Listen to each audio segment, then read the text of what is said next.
Hello दोस्तों, स्वागत है आपका मेरे इस चैनल एबी इंग्लिश क्लासेस में। दोस्तों, आज मैं आपके लिए लेकर आया हूँ विलियम वर्ड्सवर्थ की कुछ इम्पोर्टेंट पोएम्स, उनसे रिलेटेड कुछ फैक्ट्स। दोस्तों, ये जो फैक्ट्स हैं विलियम वर्ड्सवर्थ की जो पोएम्स हैं, इम्पोर्टेंट पोएम्स उनसे रिलेटेड हैं। और मैंने टेक्स्ट का नहीं बनाया है, पोएम आप लोग किसी अन्य सोर्स से पढ़ सकते हैं, लेकिन मैंने जो इम्पोर्टेंट फैक्ट्स हैं, जो भी चीज़ें पूछी जाती हैं एग्ज़ाम में, वो मैं आपके लिए लेकर आया हूँ। शुरू करने से पहले दोस्तों, मैं आपसे हर बार की तरह एक रिक्वेस्ट करना चाहता हूँ कि आप लोग अगर मेरे चैनल पर नए हैं तो आप लोग प्लीज़ मेरे चैनल को सब्सक्राइब किया करें, वीडियोस पर लाइक किया करें, कमेंट्स किया करें, ताकि मैं ऐसे ही वीडियो आपको देता रहूँ। तो दोस्तों, शुरुआत करते हैं हम लोग विलियम वर्ड्सवर्थ की इम्पोर्टेंट पोएम से रिलेटेड कुछ इम्पोर्टेंट फैक्ट्स, जो कि बेनिफिशियल हैं हमारे एग्ज़ाम के लिए। ठीक है दोस्तों, शुरू करते हैं हम लोग। सबसे पहली पोएम जो है हमारी टिंटरनबे है। तो टिंटरनबे से हम लोग देख लेते हैं कि इसमें कौन कौन से इम्पोर्टेंट फैक्ट हैं। दोस्तों, टिंटरनबे क्या है कि इट इज़ अ विलेज, ठीक है, on the south bank of Wye river. ठीक है, ये टिंटरनबे एक विलेज है, ठीक है, और किस रिवर पे है? वाई रिवर पर। दोस्तों, ये जो रिवर है कई बार पूछी जा चुकी है, तो इस रिवर का नाम आप लोग ध्यान दीजिएगा, ठीक है। और हम लोग बात करते हैं कि वर्ड्सवर्थ ने टिंटरनबे का फर्स्ट विजिट कब किया था? 1993, जबकि इनकी एज कितनी थी? 23 की एज थी। उसके बाद दोबारा जो है इन्होंने टिंटरनबे का विज़िट किया था 1798 में, तब इनकी एज कितनी थी? 28।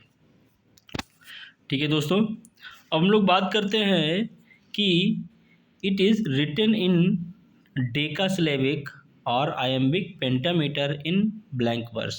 ठीक है दोस्तों, ये इंपॉर्टेंट फैक्ट है, आप लोग ध्यान दीजिएगा कि ये जो है डेकासिलेबिक या आयम्बिक पेंटामीटर में लिखी गई है, और जो कि ब्लैंक वर्स में है। ठीक है दोस्तों, उसके बाद इसमें टोटल लाइन की अगर बात करें तो इसमें जो है टोटल लाइंस जो हैं 160 लाइंस हैं। It is the last poem in the lyrical ballot. ठीक है, जब लिरिकल बैलेट की जो है ये लास्ट पोएम है। It is a dramatic lyric. दोस्तों, ये लास्ट बार क्वेश्चन पूछा गया था कि जो है टिंटरनबे किस टाइप का पोएम है, तो ये ड्रामेटिक लिरिक है। ठीक है दोस्तों, अब बात करते हैं आगे हम लोग। It has some elements of ode and dramatic monologue. अच्छा, इसमें कुछ ओड के भी लक्षण हैं, कुछ ड्रामेटिक मोनोलॉग। ड्रामेटिक मोनोलॉग इसलिए है, ड्रामेटिक मोनोलॉग में क्या होता है कि a single speaker speaks before the silent listener. ठीक है, लेकिन यहाँ पर ऐसा माना जाता है कि डोरोथी जो है उनके साथ में थी, इसीलिए ये ड्रामेटिक मोनोलॉग भी हो सकता है। ठीक है, अब इसी कुछ इंपॉर्टेंट लाइन्स हम लोग देखेंगे। Important line, we are laid asleep and become a living soul. ठीक है, ये इसकी इंपॉर्टेंट लाइन है, आप लोग देख लीजिएगा। The sounding contract haunted me like a passion. ठीक है, ये भी इसकी इंपॉर्टेंट लाइन है, आप लोग ध्यान दीजिएगा इस पर। उसके बाद 5 years have passed 5 summers with the length of 5 long winters। ठीक है दोस्तों, ये जो है ओपनिंग लाइन है टिंटरनबे की। उसके बाद nature did never betray the heart that love हर। तो ये भी इसकी मोस्ट इम्पोर्टेंट लाइन है, nature did never betray the heart that love her. Sad music of humanity of all the mighty world. ये भी इसकी इम्पोर्टेंट लाइन है दोस्तों। और उसके बाद अब हम लोग जो है चलते हैं, एक दूसरी पोएम है हमारी, उसके कुछ इंपॉर्टेंट फैक्ट देखेंगे। Tables turned. ठीक है दोस्तों, टेबल्स टर्न्ड जो है ये जो है क्या है? एक बैलेड है, ठीक है, और ये जो है किस में आता है? लिरिकल बैलेड में आता है। ठीक है दोस्तों, इसका जो है पब्लिकेशन कब हुआ? 1798 में। इसका सेकेंड टाइटल क्या है? An evening scene on the same subject. ठीक है दोस्तों, टोटल स्टेंजा है, टोटल लाइंस की बात करें हम लोग तो इसमें 32 लाइंस हैं, 8 स्टेंजा 4 लाइन्स ईच। ठीक है, इसमें 8 स्टेंजा हैं, जो कि एक स्टेंजा 4 लाइन का है। ठीक है दोस्तों, इसका थोड़ा सा एक और चीज़ देख लीजिएगा, थोड़ा सा इम्पोर्टेंट है ये कि फर्स्ट और जो थर्ड लाइन है वो किस में है, आयम्बिक टेट्रामीटर में है। फर्स्ट और थर्ड लाइन किस में है, आयम्बिक टेट्रामीटर में। सेकेंड और फोर्थ लाइन जो रहती है इनके स्टेंजा की, आयम्बिक ट्राईमीटर में है। ठीक है दोस्तों, मैं जल्दी ही आपको एक इस मीटर पे आपको वीडियो बना के दूंगा, और ऐसा वीडियो बनाऊंगा जिसमें आप लोग जो है कभी ज़िंदगी में नहीं भूलेंगे। जल्दी ही मैं लेकर आऊँगा आपके लिए। तो अब दोस्तों जो है टेबल्स टर्न की कुछ इंपॉर्टेंट लाइंस हैं, हम लोग वो देखेंगे। Let nature be your teacher, ये मोस्ट इम्पोर्टेंट लाइन है, आप लोग लगा लीजिए, पूछी जा सकती है। Let nature be your teacher. उसके बाद one impulse from a वर्नल would may teach you more of man.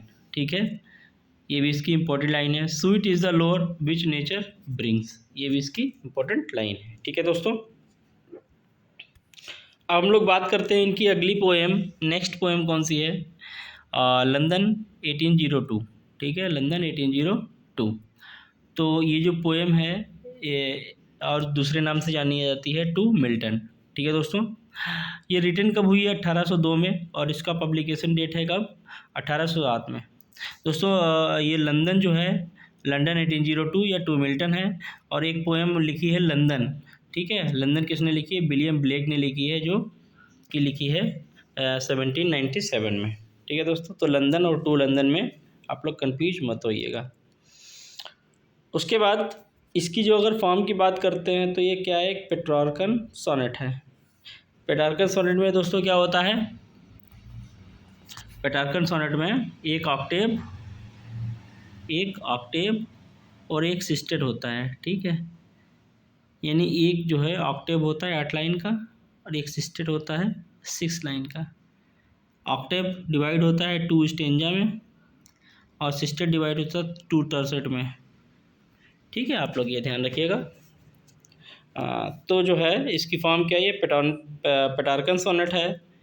It is in iambic pentameter, ये आयम्बिक पेंटामीटर में है। थीम दोस्तों इसकी अगर हम बात करते हैं तो ये सोशल डिक्लाइन इसमें की थीम है, और इसे डेडिकेट किया है किसको, जॉन मिल्टन को। वर्ड्सवर्थ ने जो पोएम लिखी है लंदन 1802, ये डेडिकेट की है जॉन मिल्टन को। ये तो आपको पता होगा, बहुत पढ़ी है ये पोएम।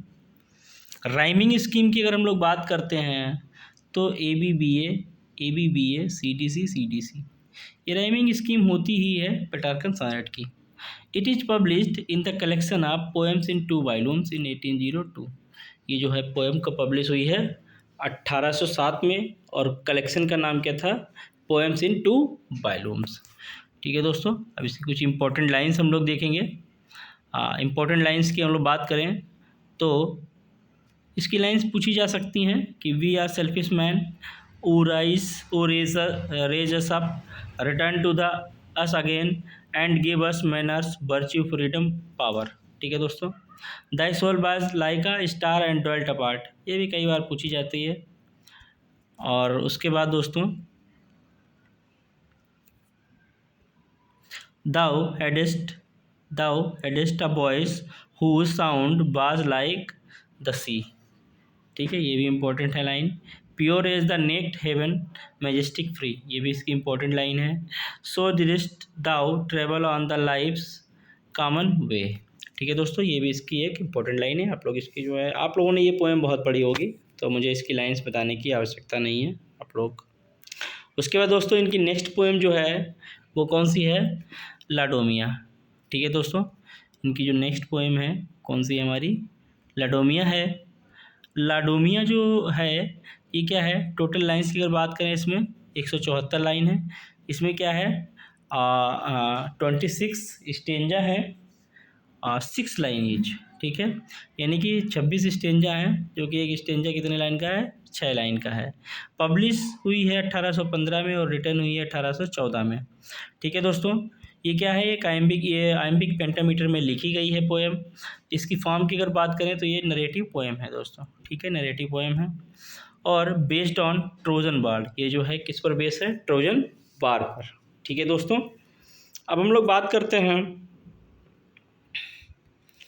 लाडोमिया में कुछ कैरेक्टर्स हैं। जैसे कि सबसे पहला कैरेक्टर हमारा है प्रोटोसिलाउस।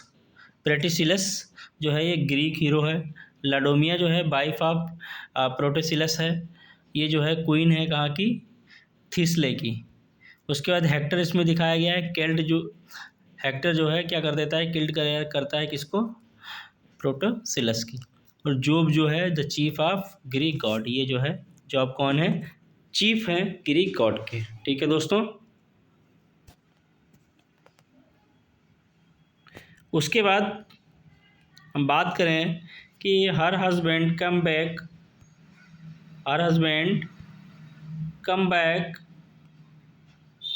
For 3 hours. ठीक है दोस्तों, ये जो है इसकी कैरेक्टर्स आप लोग देख लीजिएगा, ये जो है बस इसके इम्पोर्टेंट ये फैक्ट हैं। उसके बाद दोस्तों अगला पोएम जो है हमारी ओड टू ड्यूटी है। कौन सी पोएम है, ओड टू ड्यूटी। ये कब लिखी गई, 1805 में, पब्लिश हुई 1807 में, पोएम्स इन 2 वॉल्यूम्स के कलेक्शन में। ठीक है दोस्तों, अगर हम लोग बात करते हैं टोटल लाइन्स इसमें कितनी है, टोटल लाइन्स जो हैं 56 हैं। ये 7 स्टेंजा ऑफ 8 लाइन्स ईच, इसमें जो है 7 स्टेंजा हैं जो कि 8 लाइन के हैं। दोस्तों इसकी राइमिंग स्कीम की हम लोग बात करते हैं तो ए बी सी डी। ठीक है दोस्तों, ए बी सी डी। उसके बाद दोस्तों अगर हम लोग सोर्स की बात करें तो सोर्स इन्होंने कहाँ से लिया इस पोएम का, इन्होंने थॉमस ग्रे की एक जो पोएम है ओड टू एडवर्सिटी, उसी से लिया है। ठीक है दोस्तों, अब इसकी इंपॉर्टेंट लाइन्स हम लोग देखेंगे, इसकी इंपॉर्टेंट लाइन कौन कौन सी हैं, इसकी भी इंपॉर्टेंट लाइन्स हैं। जैसे सबसे पहले हमारी लाइन कौन सी है कि eastern daughter of voice of God, ये बहुत दोस्तों बहुत इंपॉर्टेंट लाइन है, आप लोग इसको लगा लीजिएगा।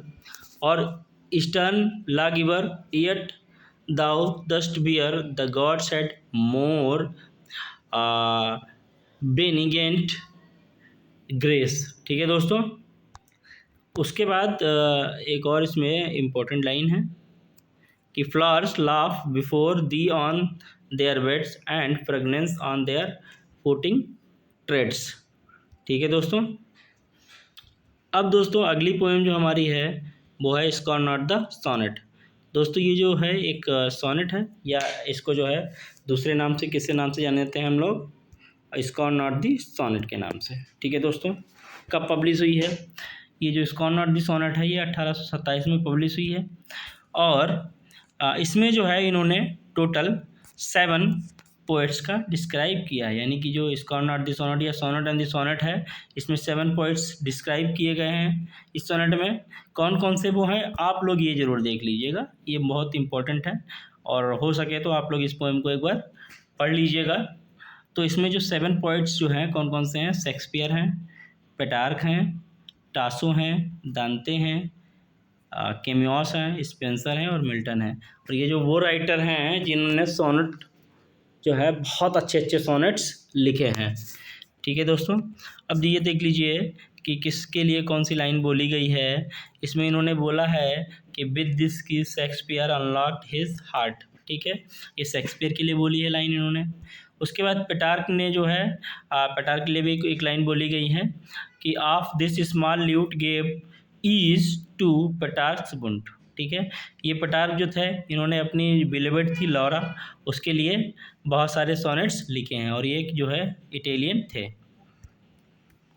उसके बाद दोस्तों टासो की अगर बात करें तो टासो कौन था, टासो की खासियत क्या थी, टासो जो था पोएट लॉरिएट था कहाँ का, रोम का पोएट लॉरिएट था, रोम या इटली का। ठीक है दोस्तों, टासो की बात करते हैं, और टासो ने ये बहुत अच्छे अच्छे वर्क लिखे हैं। और उनके लिए क्या लाइन उन्होंने बोली है कि 1000 time this pipe did Tasso sound. ठीक है, यानी कि जो 1000 टाइम दिस पाइप, तो दिस पाइप जो है इन्होंने सोनेट्स के लिए, यानी कि जो टासो हैं उनके सोनेट्स के लिए बोला है। कैमियोस जो क्या, ये पुर्तगीज़ जो है पोएट थे, इसके ऊपर उन्होंने लाइन लिखी है। उसके बाद दोस्तों दांते की हम लोग बात करते हैं तो दांते क्या थे, दांते भी एक अच्छे सोनेटियर थे।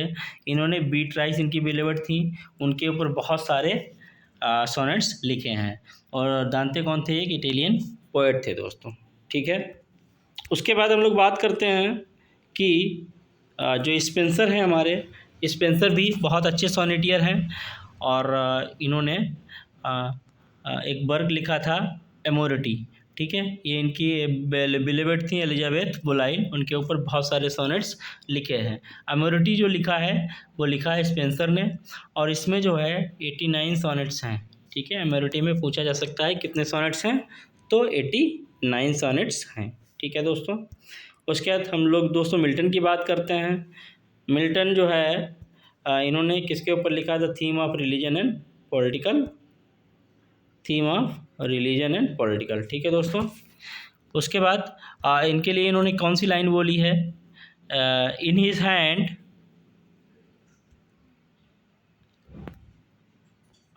In his hand the thing became a trumpet. ठीक है, द थिंग यहाँ पे जो है वो किसके लिए बोला है, सोनेट के लिए बोला है। ठीक है, तो दोस्तों ये इनकी पोएम से रिलेटेड कुछ इम्पोर्टेंट फैक्ट्स थे, और मैं जल्दी ही कुछ और इनकी पोएम्स लेके आऊँगा और जो भी उससे रिलेटेड क्वेश्चन आने के लिए होंगे। ठीक है दोस्तों, तो आज के लिए इतना ही।